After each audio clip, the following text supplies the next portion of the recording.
नमस्कार दोस्तों, स्वागत है आप सभी का। समीक्षा अधिकारी सहायक समीक्षा अधिकारी मुख्य परीक्षा में आज 2 फरवरी को सामान्य हिंदी का ऑब्जेक्टिव पेपर हो चुका है। जीएस का भी आज सुबह हो चुका है और आलेखन का प्रश्न पत्र भी हो चुका है। तो सबसे पहले मैं आपको जो है सामान्य हिंदी का जो है प्रश्न पत्र आपके सामने प्रस्तुत कर रहा हूँ, जिसमें पूरा हल आपको बताता हूँ। और बहुत ही अच्छी बात है हमारे स्टूडेंट्स के लिए और जो लोग भी मुझे फॉलो करते हैं, पूरे 30 के 30 प्रश्न हमारे ही कंटेंट से आए हैं। जो हमारा सामान्य हिंदी की बुक है, आप इस बुक को देख सकते हैं। आप लोग जानते हैं मैक्सिमम लोगों में आपके पास होगी भी। इसमें पूरे 30 के 30 प्रश्न इसी बुक से आए हैं, कहीं से भी बाहर से नहीं आए। इसीलिए मैं हमेशा रिकमेंड करता हूं कि अगर समीक्षा अधिकारी सहायक समीक्षा अधिकारी का आप पेपर दे रहे हैं तो ये बुक आपके पास होनी ही चाहिए। तो चलिए शुरुआत करते हैं। दोस्तों, हमारा अगले समीक्षा अधिकारी जो आने वाली वैकेंसी है 2026 के लिए, भले ही उसका अभी तक जो है कैलेंडर में जिक्र नहीं है, लेकिन अभियाचन की प्रक्रिया चल रही है। बहुत जल्द ही जो है मई जून तक जो है इसका वैकेंसी आपको देखने को मिल सकती है।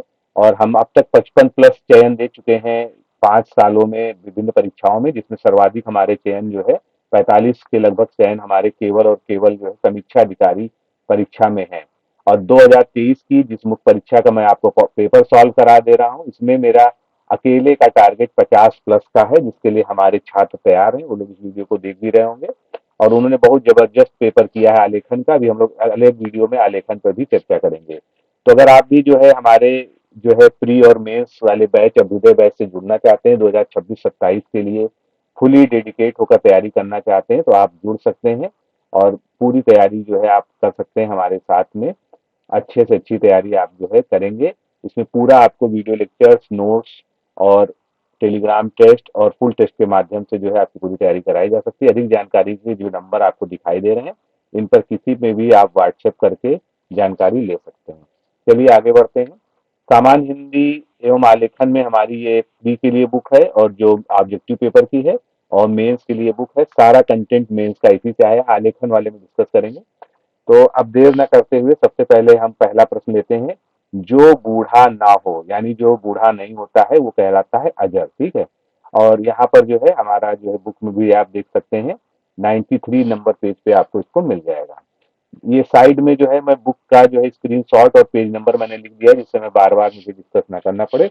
कोई भी ऐसा शब्द नहीं है पूरे पेपर में जो हमारे, या कोई भी ऐसा क्वेश्चन कहीं से भी नहीं आया जो हमारे बुक में ना हो।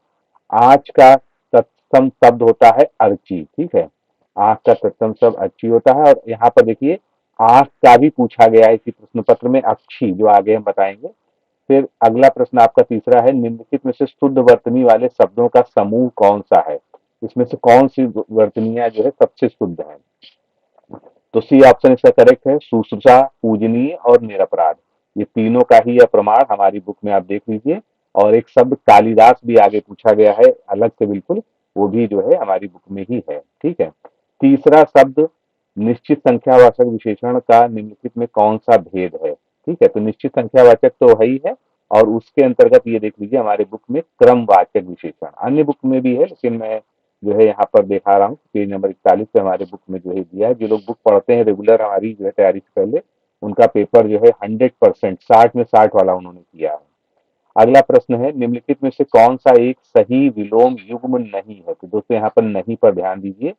तो नहीं में आपको सबसे पहले देखना है, प्यासा का तृप्त होता है, प्रतनु का मतलब जो है पतला होता है, स्थूल का मतलब मोटा होता है, पोषक का शोषक, ये सभी जो है विलोम शब्द है।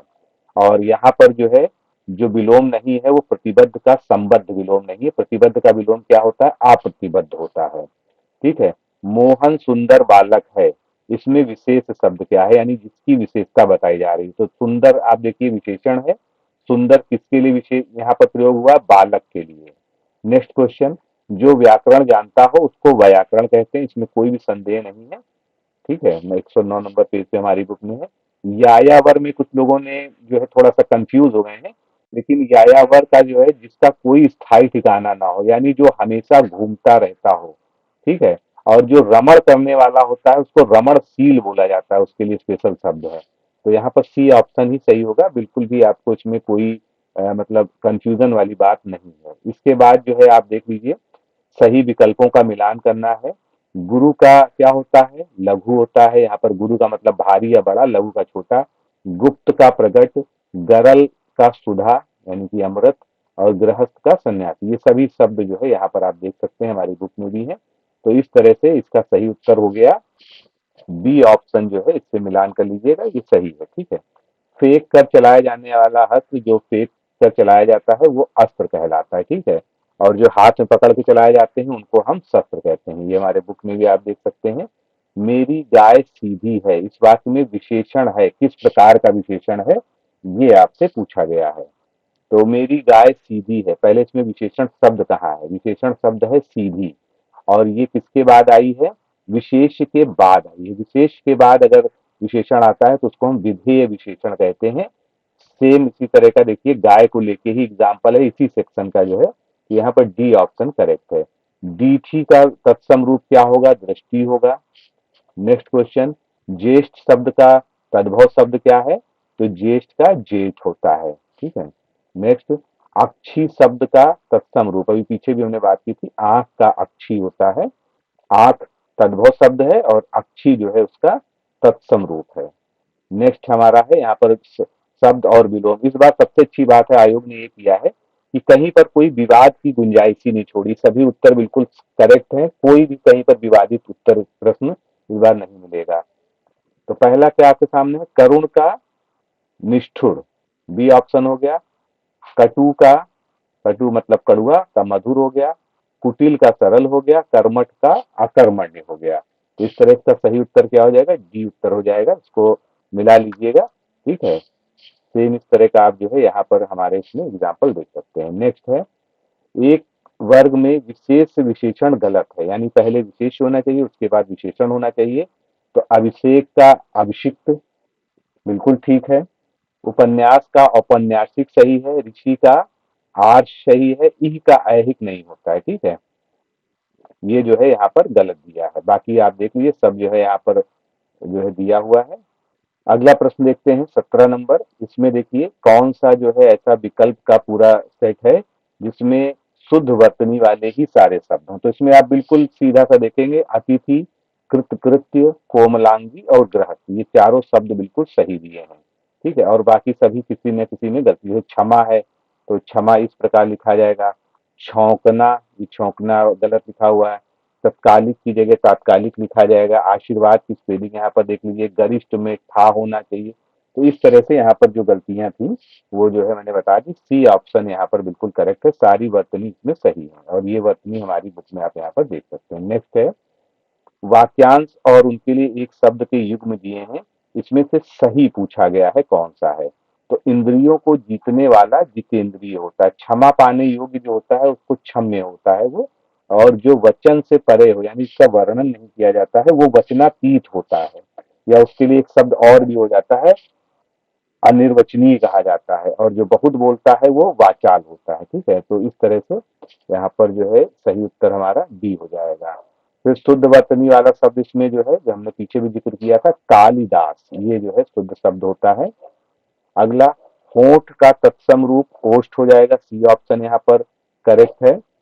फिर वहां चार लड़के बैठे थे, तो वहां चार लड़के बैठे थे, इसमें आपको बताना है विशेषण क्या है।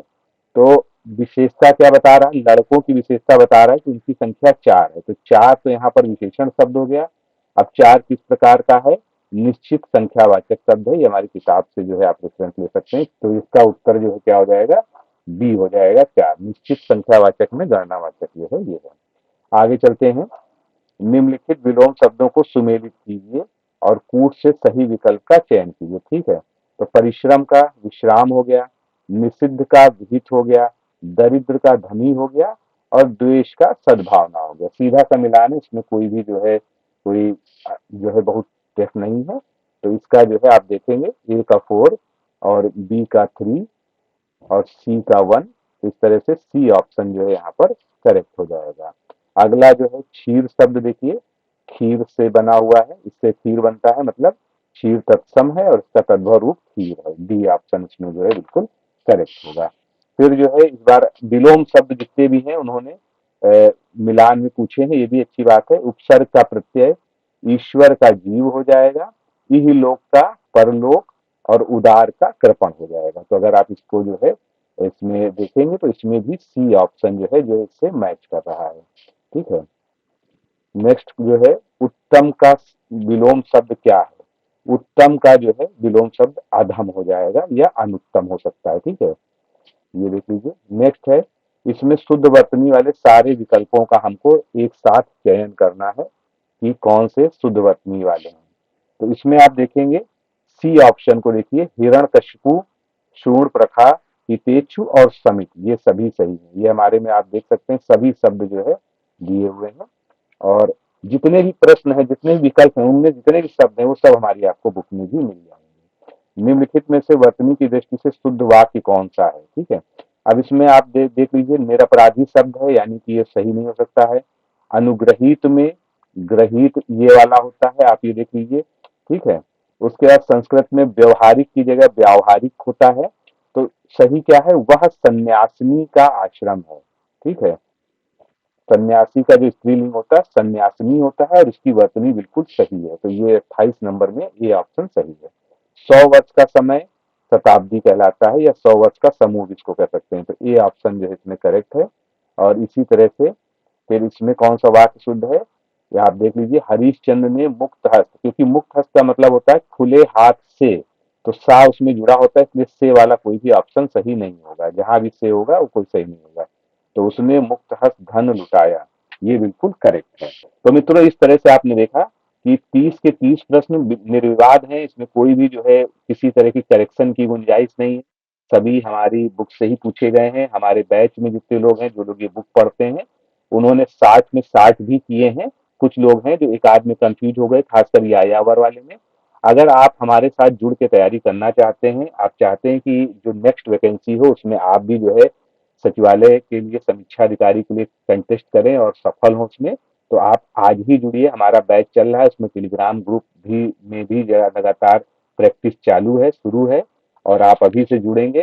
देखिए, ये सब तैयारी जैसे 2023 के लोग जो ये एग्जाम दे रहे हैं, उन्होंने तब से तैयारी की, 3 साल से तैयारी कर रहे हैं, तो आज वो जो है 3 साल बाद मेंस दे रहे हैं। तो थोड़ा सा जो है हमारे आयोग की व्यवस्थाएं भी ऐसी हैं कि इतना इतना समय लग जाता है, लेकिन फिर भी आपको मान लीजिए कि 2026 की वैकेंसी मान लीजिए 27 में भी जाके एग्जाम होता है, तब भी आपको 8-9 महीना 1 साल का प्रॉपर टाइम चाहिए तैयारी का। तो अभी अच्छा समय है, आप जुड़ सकते हैं। और अगर आपके पास जो है ये बुक नहीं है तो आप इसको ले सकते हैं, ये आपको जो है ऑनलाइन भी मिल जाएगी। तो अभी के लिए इतना ही, मिलते हैं अगले वीडियो में। नमस्कार, धन्यवाद। क्या आप लोक सेवा आयोग उत्तर प्रदेश की ROA-RO परीक्षा में सफल होकर सचिवालय में समीक्षा अधिकारी जैसे प्रतिष्ठित पद पर चयनित होना चाहते हैं? क्या आपके पास व्यस्त दिनचर्या या व्यक्तिगत परिस्थितियों के कारण नियमित पढ़ने के लिए समय की कमी है, इसलिए एक दिन में आप 8 से 10 घंटे नहीं पढ़ सकते हैं? क्या आपका संकल्प है कि सचिवालय में समीक्षा अधिकारी बनना ही बनना है और आप उसके लिए सही मार्गदर्शन की तलाश कर रहे हैं? यदि आपके इन तीनों प्रश्नों के उत्तर हाँ हैं, तो आपकी खोज अब समाप्त होती है और आपके सपने को साकार करने के लिए आगामी समीक्षा अधिकारी परीक्षा की सुव्यवस्थित तैयारी हेतु डी-कोड एग्जाम लाया है अभ्युदय बैच। अभ्युदय बैच में आपको आगामी ROA-RO परीक्षा के प्रारंभिक और मुख्य परीक्षा के पूरे पाठ्यक्रम को अभी से एक साथ बहुत ही बेसिक लेवल से video lecture, PDF notes, test series और उत्तर लेखन कार्यक्रम के माध्यम से पूरे विस्तार से पूर्ण कराया जाएगा। हमारे अभ्युदय बैच की सबसे बड़ी विशेषता है कि इसमें साप्ताहिक टारगेट्स के अनुसार कम से कम 5 घंटे भी पढ़कर कोई अभ्यर्थी पूरा पाठ्यक्रम अच्छे से तैयार करके परीक्षा में सफलता अर्जित कर सकता है। अभ्युदय बैच में अनुभवी और समर्पित शिक्षकों द्वारा आधारभूत मानक पुस्तकों एवं स्रोतों पर आधारित पाठ्य सामग्री उपलब्ध कराई जा रही है, जिससे पाठ्यक्रम को सभी आयामों से कवर किया जा सके। इस बैच में पाठ्यक्रम को इस विस्तार से पढ़ाया जा रहा है कि इसमें प्रवेश लेकर आप न केवल ROA-RO परीक्षा बल्कि अन्य कई समकक्ष परीक्षाओं को भी एक साथ ही टारगेट कर सकते हैं। यानी इस परीक्षा के पाठ्यक्रम में सम्मिलित सामान्य अध्ययन, सामान्य ज्ञान, सामान्य हिंदी व्याकरण, रीजनिंग, मैथ, हिंदी आलेखन, निबंध आदि के विस्तृत अध्ययन से आप पूर्ण आत्मविश्वास से किसी भी परीक्षा में सफलता प्राप्त कर सकते हैं। उत्तर प्रदेश की PCS प्रारंभिक परीक्षा में भी इस बैच को पढ़कर सफलता प्राप्त की जा सकती है। इस बैच में निर्धारित लक्ष्य के अनुसार एक सप्ताह में मात्र 18 से 20 वीडियो लेक्चर देखने होते हैं, जो आप प्रतिदिन 4 से 5 घंटे का समय निकालकर आसानी से पढ़कर तैयार कर सकते हैं। ये बैच ऑनलाइन जरूर है, परंतु इस बैच में छात्रों और शिक्षकों के बीच सीधे संवाद के लिए प्रक्रिया निर्धारित है, जिससे अभ्यर्थी अपनी शंकाओं का व्यक्तिगत समाधान प्राप्त कर सकते हैं। आपके संकल्प को सिद्धि तक पहुंचाना ही अभ्युदय बैच की आधारभूत संकल्पना है। हमारा ये आत्मविश्वास संस्थान के 5 वर्षों की कठिन साधना की परिणति है। डीकोड एग्जाम संस्थान अपने 5 वर्षों के सफर में ROARO परीक्षा में 45 से अधिक चयन सुनिश्चित करवाकर एक विश्वसनीय संस्थान के रूप में विख्यात है। इसलिए बिना किसी संशय के पूर्ण विश्वास के साथ आप भी हमसे जुड़कर अपनी सफलता का नया अध्याय लिख सकते हैं। इस बैच से जुड़ने के लिए हमारे संस्थान के नंबर 8604409201 अथवा 9506742546 पर व्हाट्सएप या कॉल करके बैच की पूरी जानकारी प्राप्त की जा सकती है। अभी 500 शुरुआती छात्रों को विशेष छूट भी प्रदान की जा रही है, इसलिए इस अवसर का लाभ उठाने के लिए अतिशीघ्र प्रवेश लेकर अभ्युदय बैच से जुड़े। प्रवेश के लिए अभी संपर्क करें और शुल्क में छूट प्राप्त करें।